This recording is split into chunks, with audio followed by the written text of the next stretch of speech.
এটা হচ্ছে যে জিএসটিআর 2B-তে চলে এসেছে ইনপুট ক্রেডিট। আমি এতদিন ধরে শুনছিলাম যে জিএসটিআর 2A-তে থাকলে আমি নাও নিতে পারি, নিতে পারার সুযোগ থাকতে পারে, কিন্তু জিএসটিআর 2B-তে থাকলে আমি নিতে পারবো। তাহলে জিএসটিআর 2B-তে নিতে পারবো, তাহলে জিএসটিআর 2B-তে আমার ইনপুটটা আমি দেখতে পাচ্ছি, তাহলে কি আমি ইনপুটটা নিতে পারবো? সব নিতে পারবো। সব নিতে পারবো না? নির্বাণ সব নিতে পারবো তো? জিএসটিআর 2B-তে এসছে আবার কি কেন? সাবমিশন অফ প্রপার টাইম, সেটা তো দেরি করবো। আমরা যে ব্যবসার সঙ্গে যুক্ত, যদি সেই ব্যবসায় রিলেটেড আইডিয়া হয় সেটুকুই নিতে পারবো। তার মানে সেটাকে এক কথায় কি বলা হবে? Blocked credit. GST blocked credit, BLOCKED, blocked. কিছু ক্রেডিট আছে যে ক্রেডিটগুলো আমি নিতে পারবো না।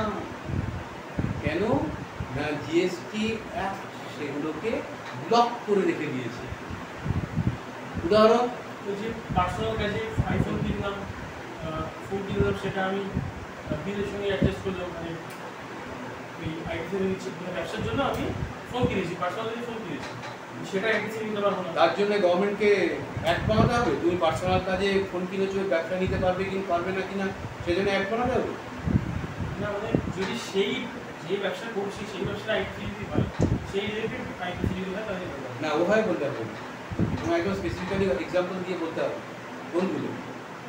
কোনগুলো ব্লক ক্রেডিট। যেমন যাই ব্যবসা আপনি করবেন না কেন, যাই ব্যবসা তোমরা করো না কেন, যদি বিল্ডিং কনস্ট্রাকশন রিলেটেড কোনো ইনপুট ট্যাক্স ক্রেডিট থাকে, সাপোজ আপনারই ফ্যাক্টরি বিল্ডিং কনস্ট্রাকশন করেছে, আপনারই অফিস বিল্ডিং কনস্ট্রাকশন করেছে, করার সময় তো জিএসটি পেমেন্ট করেছে।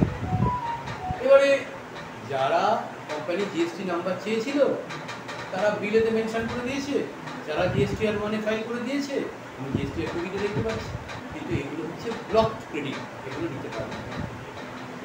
ওখানে ফুল রেটেও নেই, ওখানে 5% রেটে আছে। ফুল রেটে থাকলেও আমি নিতে পারবো না, কারণ এগুলোকে গভর্নমেন্ট ব্লক করে রেখে দিয়েছে, এই ক্রেডিট নেওয়া যাবে। যেমন আর কি, ট্রান্সপোর্টেশনের ওপর, ট্রান্সপোর্টেশন চার্জেসের ওপর, ট্রান্সপোর্টেশন চার্জেস নিতে পারবো না। যারা ট্রান্সপোর্টের বিজনেসে আছে তারা নিতে পারবে, কিন্তু আমি যদি আমি ওষুধের বিজনেস, আমার বিজনেস রিলেটেড নিতে পারবে না, ওরকম জেনারেলাইজ করলে হবে না, এগুলো বলে দেওয়া আছে। এবার তাহলে প্রথম হচ্ছে ট্রান্সপোর্টেরটা নিতে পারবো না, তাহলে প্রশ্ন হচ্ছে ট্রান্সপোর্টের আইটিসি তাহলে কেউ কি নিতে পারবে না? হ্যাঁ পারবে, যারা ট্রান্সপোর্ট বিজনেসে আছে। যেমন আমি যদি অফিসিয়াল বা ট্রাভেলিং পারপাস কিছু ইউজ করেই দিই, যেমন উবেরের বিল দিই বা ইন্টারনেটের বিল দিই, ওখানে একদম জিএসটি থাকে, কিন্তু সেই জিএসটি তোমার অফিস ব্যবহার করতে পারবে না। এরকম কিছু আইটিসি আছে যে আইটিসিগুলোকে বলা হয় ব্লকড ক্রেডিট।